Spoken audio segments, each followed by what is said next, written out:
Ako si Annie, isa akong call center agent. Madalas akong umuwi ng madaling araw, dala ng pangangailangan. Nag-overtime ako para madagdagan ang sahod ko.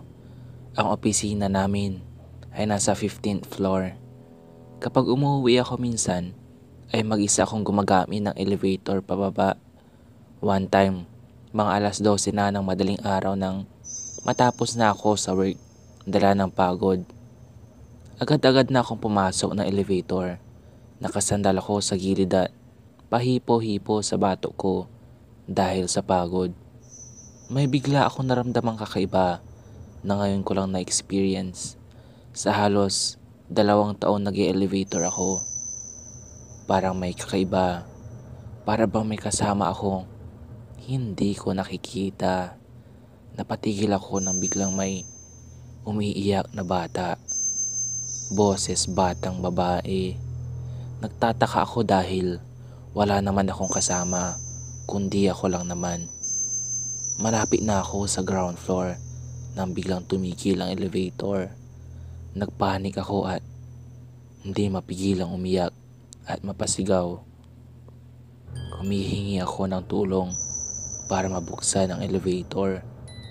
Pero habang humihingi ako ng tulong, ay may batang tumabi sa akin. Isang batang duguan.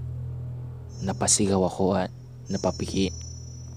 Taimtim ako nagdadasal na sana'y mabuksan na ang elevator at mawala ang batang nakatitig sa akin at patuloy na umiiyak ng dugo. Dahan-dahan akong tumingin sa bata at bigla itong nagsalita ng "Mama." At sa pagkakasabi nito ay bigla itong nawala. Sa paglaho nito ay biglang nagbukas ang pinto ng elevator. Pinapangako ko sa sarili ko na hindi na ako mag-elevator pa ng mag-isa.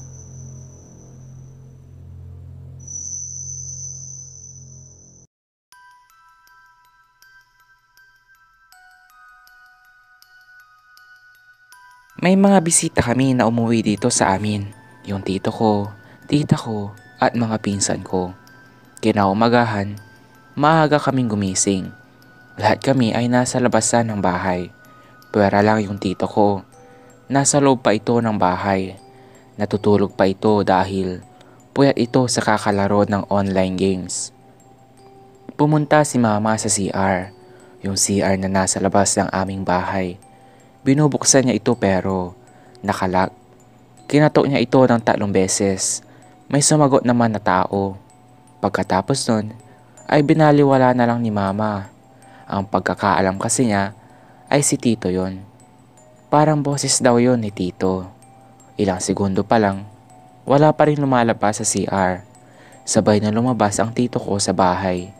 Nagulat kami at agad na tinanong namin siya kung galing ba siya ng CR. At ang sagot niya ay hindi. Kinilabutan kami sa mga sinabi niya. Kinuha ni mama ang susi ng CR at binuksan niya ito. Pagkabukas niya ay wala namang tao. Kaya ikaw, huwag ka nang pupunta ng CR mamaya. Sinasabi ko sa'yo, huwag ka nang tumuloy. At kung sakaling tumuloy ka man, huwag na huwag kang titingala sa taas. Dahil hinihintay kita.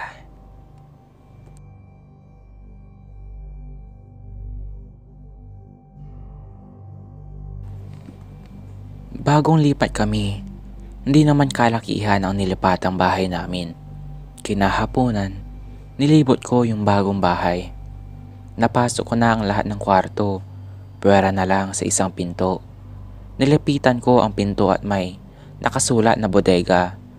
Dahil doon ay nagtaka ako at ginusto ko itong pasukin.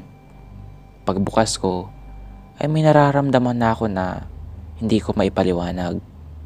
Nilibot ko ang buong kwarto hanggang sa paglingon ko sa isang salamin ay may naaninag akong isang matandang babae na nakatingin sa akin. Nakangiti ito na parang papalapit sa akin. Nanlaki ang mga mata ko. Gusto kong tumili pero Parang napipigilan ako. Wala akong magawa kundi ang lumabas sa bodegang yon at pinangako ko sa sarili ko na hindi na ako muling papasok doon.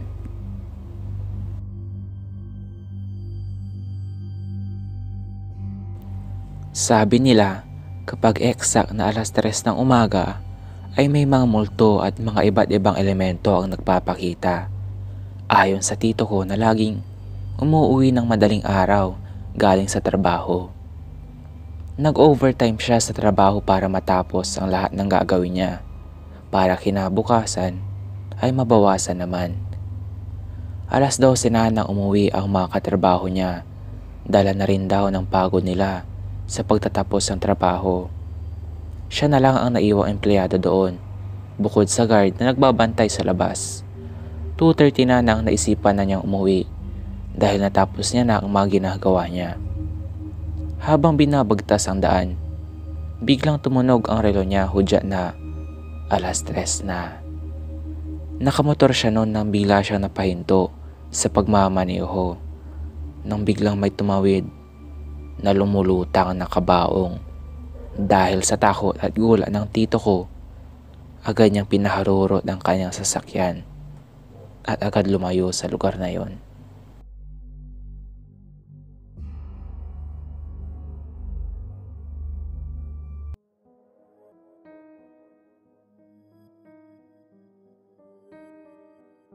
Malungkot si Noel habang hinahatid sa dambana na impong anito ang kanyang anak na dalaga. Wala na siyang magagawa. Tradisyon ito ng kanilang angkan. Isang malaking angkan na impong anito.